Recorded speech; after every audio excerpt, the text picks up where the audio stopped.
கமல்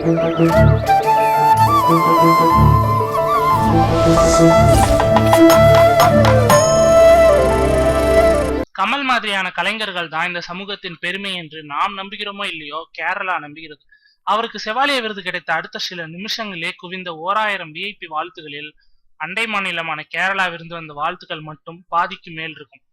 இவரும் சும்மா இல்லாமல் என் முதல்வர் என்று கேரளா முதல்வரை விதிக்க ஊரெங்கும் ஒரே குமுறல்ஸ்.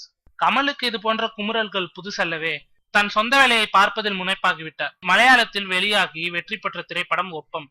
செய்யாத தவறுக்காக ஜெயிலுக்கு போகிறான் ஒருவன். அதுக்கப்புறம் அவனுக்கு தண்டனை கொடுத்த நீதிபதியில் ஆரம்பித்து சிக்க வைத்த போலீஸ் அதிகாரி வரைக்கும் வரிசையாக கொல்லப்பட யார் கொலையாளி என்கிற பரபரப்பு தொற்றிக்கொள்கிறது.